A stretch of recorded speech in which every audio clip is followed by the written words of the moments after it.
Sir, rap sports में आपका स्वागत है। मेरे साथ है वीरेंद्र सिंह जी, जो कोच है अमन के। सर, सबसे पहले बधाई हो। आपको भी। खुश हो कि अमन का ब्रॉन्ज आ गया? हाँ, खुश तो हैं, लेकिन उम्मीद और ज़्यादा थी। गोल्ड की उम्मीद थी, लेकिन अंत भला तो सब भला कि मेडल तो आ ही गया। सर, अमन के ओलंपिक प्रिपरेशन के बारे में कुछ बताइए। कैसी तैयारी हुई थी, कहाँ किए थे? देखिए, अमन ऐसी कोशिश, Aman usually regularly Chhatrasal stadium Delhi में पहलवानी करता है और वहाँ तो कंटिन्यू 2008 से ओलंपिक मेडल आ रहे हैं। 8 में सुशील थे, फिर सुशील और योगेश्वर, और उसके बाद बजरंग, रवि दहिया और अब अमन, ये सब इंडिया के लीजेंड प्लेयर रहे हैं और ये सब देन छत्रसाल स्टेडियम की है। वहाँ महाबली सतपाल जी जब डीडी थे, उन्होंने एक सेटअप तैयार किया। उसके बाद प्रदीप शर्मा जी, राम फलमान जी, यशवीर डबास जी, वीरेंद्र जी, अब ललित जी हैं और बाकी जूनियर कोचेज हैं, वो उस काम में लगे हुए हैं और उसी मेहनत का रिजल्ट है कि ये आगे आ रही है। सर, विनेश फोगाट के साथ जो हुआ उसको लेके क्या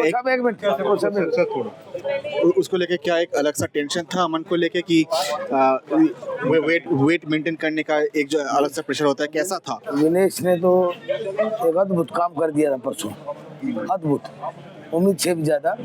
3 चैंपियन को हरा के और वर्ल्ड और फाइनल में पहुंच गई थी और मेरी महिला रेसलर बन गई थी। पर हमारा देश का हमारा दुर्भाग्य था कि वो ओवरवेट हो गई। ये तो बहुत बड़ा दुर्भाग्य था, लेकिन उस ठोकर को समझते हुए कल अमन का जैसे ही सेमीफाइनल बाउट खत्म हुआ, कैरी पैचेज में कल ब्रॉन्ज मेडल का बाउट है, पूरी रात हम इसको लेके जिम में और सोनाबाद में रहे हैं।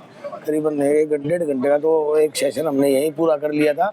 उसके बाद 12:30 से करीबन 4 बजे तक हम इसके साथ वर्क काम करते रहे, जिसमें ट्रेडमिल थी, स्पारिंग पार्टनर के साथ था और सोनाबाद था। उसका यूज़ करते करते कल शाम को सेमीफाइनल बाउट खत्म हो के और सुबह वेट देने तक इसने टोटल 4.5 किलो वजन रिड्यूस किया है। कल शाम को इसका 61.5 किलो वजन था। कितना वेट था उनका कल सेमीफाइनल मैच खत्म होने के बाद अमन का? 4.5 किलो वजन ज़्यादा था, 61 किलो वजन था सुबह इसने।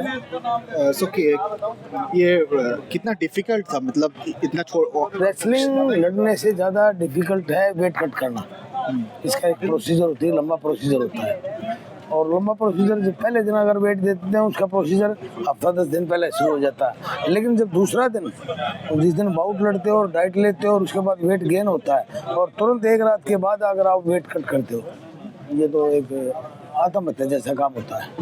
तो आपको क्या लगता है कि जब विनेश का वेट ज़्यादा होता, कुछ ऐसा और कुछ कर सकते थे शायद जिससे? नहीं, विनेश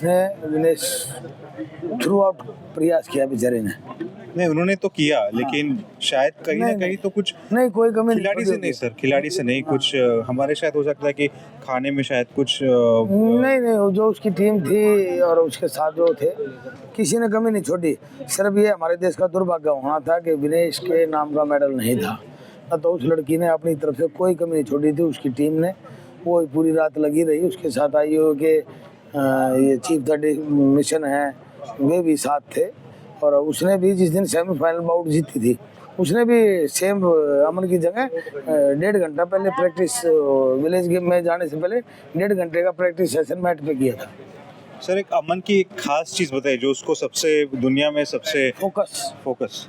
धरती पे ऐसा लड़का मैंने बहुत कम विरले पहलवान देखे हैं।